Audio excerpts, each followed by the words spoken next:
하나로 약 4천억 원의 제작비를 투입하고 500일의 썸머, 어스파 시리즈의 마크웹을 데려다 놓고 역대급 똥을 싸질러 버린 디즈니. When I was a little girl, my mother taught me how to whistle because when you whistle, it's your heart singing. 오늘 이걸 보면서 현타도 왔지만 차라리 내 돈을 찍고 구독자분들의 돈은 지키자는 사명감으로 보고 와버렸는데요. What did you say?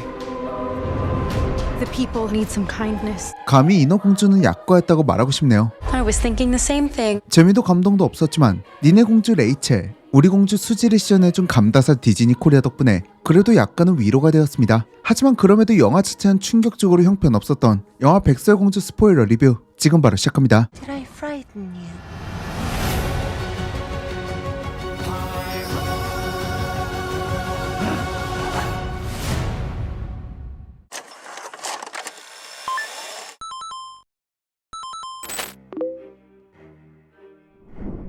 대부분 아실 테지만 모르시는 분들을 위해 또 약간은 달라진 부분이 있어서 초반까지의 줄거리를 소개해드릴게요. 일단 영화는 디즈니의 근본 오프닝이죠. 동화책을 읽는 방식으로 아주 근본 있게 시작됩니다. 하지만 시작하자마자 근본을 파괴해버리죠. 아주 머나먼 옛날 눈보라가 몰아치던 겨울밤 왕국에선 공주 하나가 태어납니다. 새하얀 눈보라가 몰아친 밤에 태어났다고 공주의 이름을 스노우 화이트, 백설공주라고 지은 아버지. To honor the day I was born, my father named me Snow White.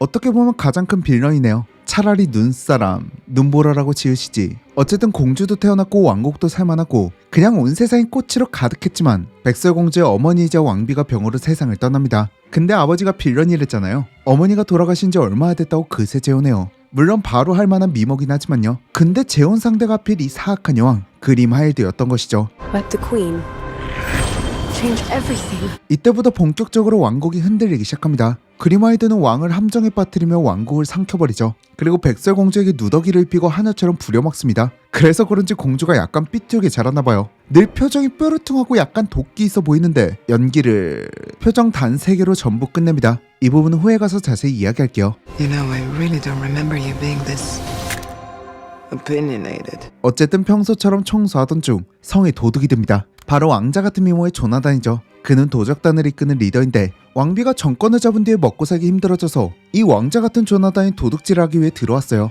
그러다 우연히 백설공주와 마주치게 된 거죠. 근데 남자인 제가 봐도 도둑이 잘생겼어. 영화를 볼 때 계속 이질감이 들고 불쾌한 골짜기가 몇몇 개 있거든요. 그래도 이 왕비님이랑 도둑님이 나올 땐 눈이 개 안 됩니다. 저 둘이 나올 때만 좋은 카메라를 썼나? 어쨌든 백설공주는 그의 사정을 듣고 도망가게 두지만 얼마 가지 않아서 왕비한테 잡혀요. 이 과정에서 하녀가 사실은 백설공주였다는 사실도 알아채고요. 그리고 이렇게 잡혀있던 조나단을 백설공주가 풀어주거든요. 근데 그 사이 이 거울이 왕비보다 백설공주가 더 아름답다는 망언을 해버립니다. 미친 거야. 거울 속에만 있으니까 심심한 거지. Magic mirror on the wall. Who is the fairest of them all?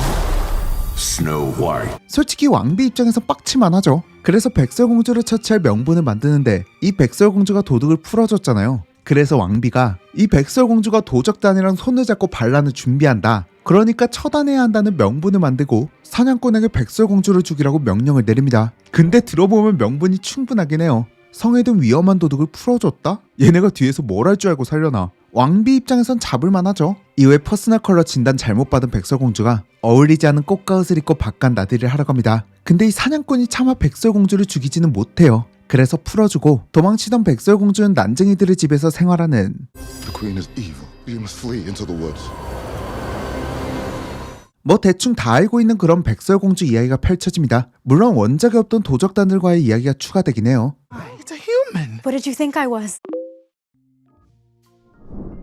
이번 백설공주 흥행 여부는 캐스팅이 가장 중요했지만 사실 이미 전 세계의 관객들은 캐스팅이 이미 이렇게 된 걸 알고 있잖아요. 그래서 얼마나 설득력 있게 각색을 했는지 PC를 주입한 만큼 얼마나 가치 있는 이야기를 할 것인지가 이제는 흥행 여부를 판단하는 중요한 역할이 되었습니다. 실제로 이미 예고편에서는 외모보다는 마음이 아름답다는 걸 강조하는 각색을 보여주었죠. 근데 막상 영화를 보잖아요. 이 중요한 각색이 그렇게 설득력 있지가 않아요. 일단 가장 중요한 설정인 외면의 아름다움이 아니라 내면의 아름다움을 질투하는 것이잖아요. 근데 막상 영화에서는 외면을 질투하고 있습니다. 거울도 처음에는 외모가 백설공주가 더 아름답다는 식으로 이야기해요. 그러다 눈이 돌아서 얘를 죽이려고 하는데 후반에 가서야 백설공주는 내면까지 아름답다는 걸 말해줍니다. 이게 뭐야? 그냥 거울이 미친놈이라니까요. 그리고 이 작품이 여성 서사에 깊이를 더하기 위해 왕자를 삭제했지만 정작 중요할 땐 딱히 여성 서사가 도움이 되지 않고 남주랑 주변 인물의 도움을 받을 땐 다 받습니다. 결국 이 백설공주가 하는 거라곤 입만 살아서 열심히 말하고 입만 살아서 열심히 노래하는 것뿐이에요. 캐릭터는 여전히 그 시절에 머물러 있습니다. 그런데 디즈니식 아름다운 사랑 이야기조차 빠진 느낌이랄까요? 사과를 건네는 장면, 사랑에 빠지는 과정, 나라를 되찾기 위한 백설공주의 다짐, 모든 것이 원작의 시그니처를 보여줘야 해서 어쩔 수 없이 하는 느낌이라 그나마 했던 원작의 설득력까지 잃었죠. 그렇다고 디즈니가 능동적인 여성 캐릭터를 못 만드는 게 아니거든요. 라푼젤부터 엘사, 바넬로피, 주디옵스 모아나 등등 이미 좋은 예시를 가지고 있고 이미 충분한 경험치를 쌓은 상태예요. 심지어 원작을 파괴하면서까지 각색을 선택했지만 흥행을 기록했던 작품도 존재하죠. 바로 이상한 나라의 앨리스 실사판입니다. 물론 실망한 원작팬도 분명히 존재하지만 팀버튼 감독의 상상력과 시대에 맞는 개연성을 집어넣었고 그러면서 원작 특유의 기괴한 묘사를 잘 살리며 흥행에 성공했죠. 본질을 잘 살리면서 시대에 맞는 각색, 또 능동적인 여성 캐릭터를 만드는 능력이 충분하면서도 이걸 하지 않고 있습니다. 단점은 부각되고 장점은 사라진 이야기가 되어버렸죠. 약간 만들고 싶은 건 슈렉인데 새로운 걸 만들기는 귀찮아하는 게으르고 욕심 가득한 어른들의 결과물인 것 같습니다. This is our kingdom, and now we're here to take it back.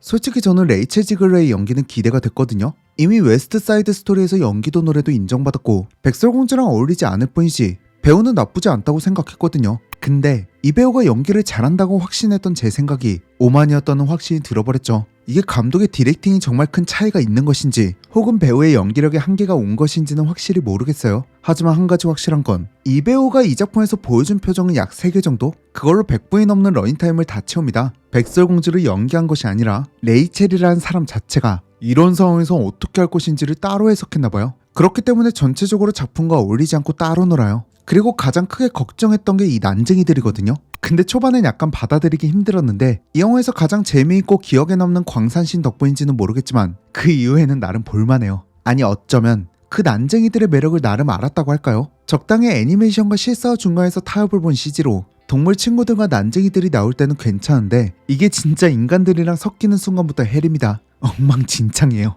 특히 레이첼의 백설공주와 함께 있는 장면은 가관입니다. 이 태무산 백설공주 드레스 입고 실사화도 아닌 애니메이션도 아닌 CG의 난쟁이들, 거기에 별로 감성적이지도 않은 이 오두막까지 제작비를 다 어디에 썼나, 국방비도 아니고 어디 떼먹은 건 아닌지 의심까지 든다니까요. 그리고 어떨 땐 레이첼의 표정보다 이 난쟁이들의 표정이 다양해요. 이럴 거면 백설공주도 CG로 찍던가. Find his home and burn it to the ground.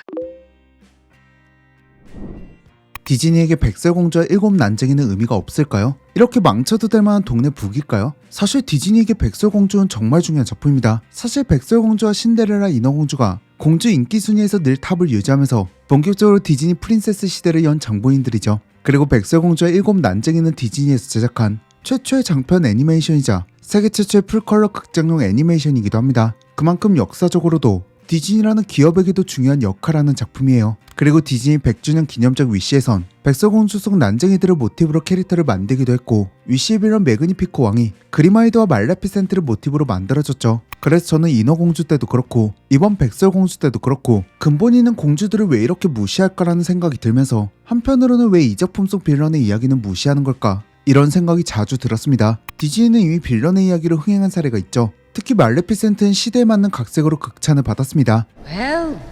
그 중에서도 진정한 사랑을 다르게 해석하면 좋은 작품을 만들었죠. 저는 이것처럼 백설공주 속 그리마일드의 이야기도 궁금했거든요. 그녀가 왜 왕국을 손에 넣으려고 했을까? 그녀가 왜 미모에 집착하게 되었을까? 이런 메시지를 담고 있는 캐릭터이기 때문에 이 이야기로 작품을 만들고 PC를 넣었다면 누가 뭐라고 할까요? 오히려 백설공주가 가진 메시지보다 그리마일드가 가진 외모에 대한 집착이 지금 시대에 맞지 않나요? 인어공주 실사와도 마찬가지죠. 애초에 심해를 예쁘고 밝게 만들지 못한다면 저는 이 빌런이 우르슬라에 집중하는 게 맞다고 생각합니다. 흑백 디즈니의 오프닝과 함께 멜리사 메카시의 카리스마, 거기에 심해 공포스러운 느낌이 가득 담겼다면 디즈니 빌런 계보를 잇는 좋은 캐릭터가 되었겠죠. 특히 우르슬라한 드래킨을 모티브로 제작된 캐릭터이기에 PC를 넣기에도 훨씬 좋았을 겁니다. 새로운 시대에 맞는 새로운 캐릭터, 새로운 이야기를 보여주겠다는 디즈니의 노력은 크루엘라 말라피센트, 이상한 나라의 앨리스를 만들 때 다 쓴 건가요? 이젠 정말 알라딘 같은 명작을 볼 수 없는 걸까요? 이때 열정있던 제작진들은 다 어디 갔나요? Point me in the right direction?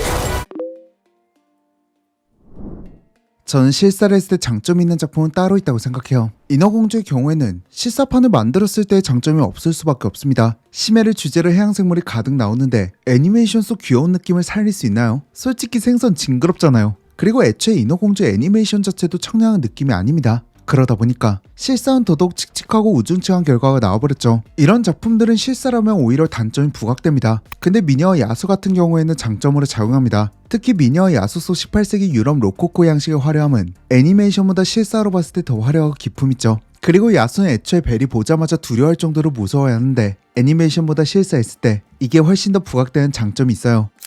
또 이상한 날의 앨리스도 특유의 기괴함이 돋보여야 하는데 애니메이션보다 실사가 작품의 장점인 기괴함이 훨씬 부각되죠. 이렇듯 실사화에서 장점인 작품이 있고 그렇지 않은 작품이 있는데 솔직히 백설공주는 장점이 없어요. 예고편이나 영화를 보신 분들은 아시겠지만 백설공주 속 드레스가 미녀와 야수나 신데렐라처럼 화려함이 있는 것도 아니고 오히려 실사에선 훨씬 초라해 보이죠. 그렇다고 해서 영화의 대부분을 차지하는 난쟁이의 집이 화려하거나 인테리어를 보는 재미가 있는 것도 아닙니다. 딱 하나 좋은 점은 초반에 숲속을 헤매는 장면 정도? 그것도 약간 무섭게 연출을 잘한 것이지 솔직히 이게 실사화의 장점이라고는 보기 힘들죠. 이렇다 애초에 이 영화는 실사화를 해도 장점이 없는 영화예요. 차라리 3D 리메이크를 해서 주먹왕 랄프2에서 나온 3D 백설공주나 각 잡고 봤으면 좋았을 텐데 제발 그냥 실사화 때려치고 옛날 영화들 3D 리메이크나 해줬으면 좋겠네요. It's time to restore our kingdom.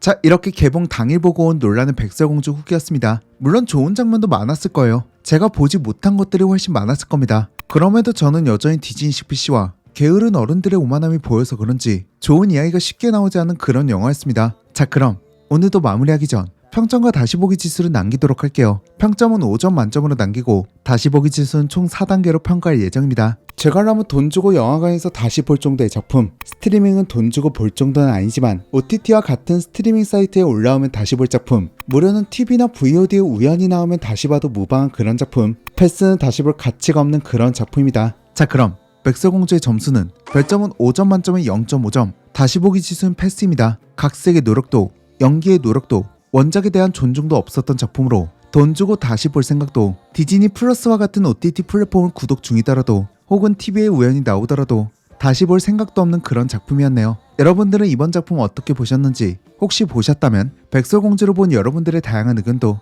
댓글을 통해 많이 공유해주세요. 저는 그럼 여기서 인사드릴게요. 구독과 알림 설정 눌러주시면 앞으로도 각종 영화 속 이야기로 계속 인사드리겠습니다. 지금까지 필름그린의 박그린이었습니다. 감사합니다. Follow me.